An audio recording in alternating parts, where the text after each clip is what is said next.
Aujourd'hui, nous sommes au temps de construction des bases de notre développement.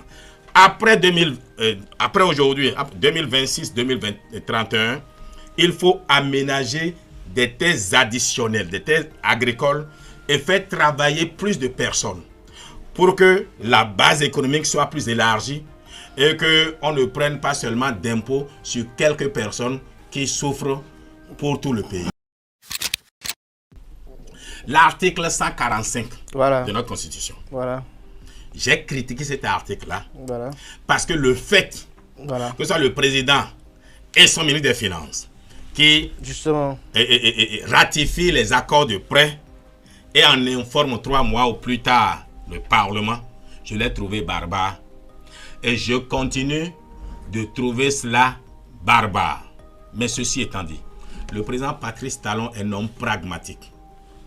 Vous savez, dans ce pays, et c'est la génitrice du ministre Ganiou Soglo qui l'a dénoncé, avant de faire d'accord de ratification, ils exigeaient parfois 5 millions. La vidéo existe. Les députés faisaient du chantage au président. Ceci a fait que le président Yahya Boni a perdu beaucoup. Est-ce que vous pensez que même s'il n'y avait pas cette disposition-là, un député dans ce Parlement actuel peut faire chanter Patrice Talon? J'en sais rien. Non, je pose une question à un acteur politique. Est-ce que vous pensez... Je ne suis pas député. Bertin Corvi. J'ai dit je ne suis pas député. Vous n'êtes pas député, vous êtes acteur politique. Oui, mais vous les côtoyez au quotidien. Est-ce que vous pensez qu'on avait besoin forcément de cette disposition-là? Je le pense aujourd'hui, oui.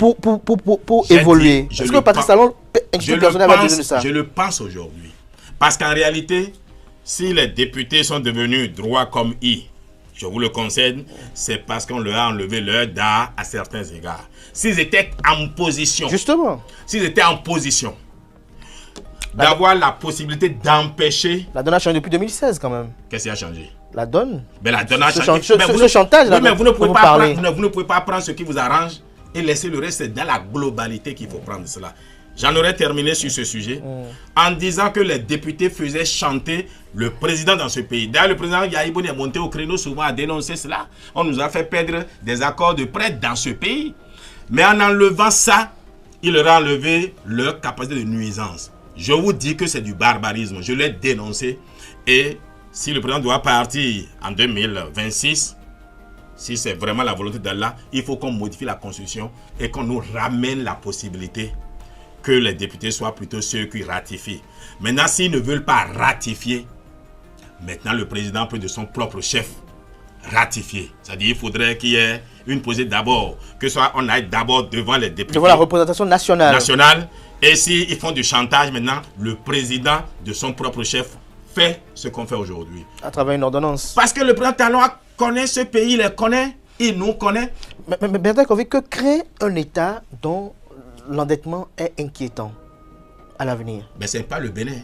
Maintenant, ce que crée... Non, je pose la question à l'économiste. Un État trop endetté. Un État trop endetté. Je vous ai dit que si la dette, il y avait trop de dettes là, les États-Unis sont en faillite.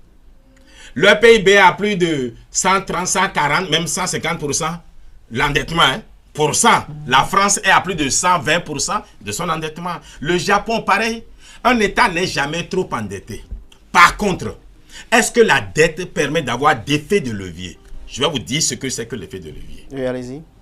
Vous avez 1 milliard pour investir dans un secteur qui peut vous rapporter chaque année 20% des 1 milliard que vous avez investi. Donc ça fait 200 millions chaque année. Vous prenez un prêt de 1 milliard, mais le prêt doit être remboursé, enfin le taux d'intérêt est à 10% chaque année. Alors, quand vous utilisez aussi ces 1 milliard que vous ajoutez à vos 2 milliards, vos propres 1 milliard vous permettent de gagner 200 millions. Et les 1 milliard empruntés vous permettent de gagner 200 millions. Et vous devez payer 100 millions d'intérêt, puisque c'est 10%. Il reste alors 100 millions que vous gagnez sur l'argent emprunté chez autrui. C'est ça qu'on appelle effet de levier. Donc, le fait d'avoir emprunté de l'argent vous permet que votre propre milliard désormais vous rapporte 300 milliards. Les 200 milliards gagnés directement sur vos fonds et les 100 milliards gagnés grâce à l'endettement. Il faut vous demander si la dette crée un effet de levier. C'est le plus important. Quand vous voyez Cotonou aujourd'hui, est-ce que c'est encore Cotonou? Bientôt, nous allons faire Cotonou contournement nord-est. C'est pour éviter qu'on perde du temps. entre Cotonou et Calavi. Le marché de gros, beaucoup plus. Très bien. Et cette perte de temps-là nous fait perdre chaque année, c'est un calcul actuariel, nous fait perdre chaque année 40 milliards de francs CFA en termes de performance économique. Donc, investir 500 milliards dans cette infrastructure-là, mettre de péage et d'autres moyens pour rembourser, oui, ça permet d'accroître notre capacité économique.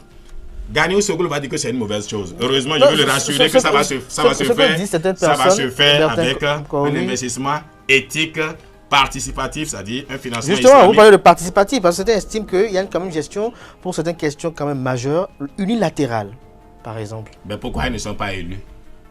Franchement, ils peuvent vous devenir président par exemple que nous y sommes. Ils parlent aussi d'opacité. Ben, quand le président Soglo, ce n'est pas parce que c'est le fils, le père à Gagnou, hein, quand il était là, il vous associait à sa gouvernance. Ceux qui ont gagné une élection gouvernent et ceux qui ont perdu se taisent. Il faut que les gens sachent rester dans leur Non, il faut qu'ils restent dans leur position. Vous ne direz pas ça Non, je le dirai. Vous ne direz pas ça aujourd'hui. Je vous parle en professeur ici. Vous l'avez dénoncé par le passé. Ce que j'ai dénoncé n'est pas la même chose. Et ce n'est pas ce que vous dites là. Parce que ceux qui ont gagné gouvernent. Aujourd'hui, les informations sont disponibles. Celui qui veut avoir accès à comment on gouverne. Mais c'est sur les sites de Banque mondiale, FMI. Pourquoi ils ne se contentent pas déjà de cela? Ils veulent qu'elles réponde. Attends, les agences de notation. Vous allez dire qu'on les corrompt pour nous donner de bonnes notes. On nous compare aux autres. Mais ceci étant dit, je voudrais reconnaître à mon âme et conscience que la croissance qu'on a, les chenilles qu'on produit aujourd'hui ne sont pas encore transformées en papillons qui volent, qui permettent... C'est la question que j'allais vous poser. Qui permettent le bonheur de chacun. Et pour y parvenir, vous savez, en économie, et même dans la vie, il y a un temps pour chaque chose. Il y a un temps pour semer, un temps pour récolter, un temps pour naître, un temps pour mourir, un temps pour aimer, un temps pour détester. Ecclésiaste 3, versets 1 à 8. Aujourd'hui, nous sommes au temps de construction des bases de notre développement. Après aujourd'hui, 2026-2031, il faut aménager des terres additionnelles, des terres agricoles et faire travailler plus de personnes pour que la base économique soit plus élargie et qu'on ne prenne pas seulement d'impôts sur quelques personnes qui souffrent pour tout le pays. Parlons d'impôts, exactement. Les gens estiment qu'il y a quand même de ces firmes-là qui sont installées ici et qui sont exemptées d'impôts. Si c'est dans la zone non franche industrielle, cela va de soi, c'est la règle. Si quelqu'un dénonce ça, c'est qu'il est ignorant. Comment ignorant? Mais très bien. Aux États-Unis, en Chine, alors je vais vous donner comment la Chine s'est développée. Deng Xiaoping vient au pouvoir en 1979. Il va à Singapour, il voit comment un petit bout de rocher est devenu riche. Ils lui disent, mais écoute, il faut inviter les Américains à venir s'installer dans une zone sur ta terre, produits exemptés d'impôts et de taxes. Leur production va accroître ton PIB, leur production va former ton personnel, ta population, et à la longue, vous saurez comment faire vous aussi. Les Chinois ont copié des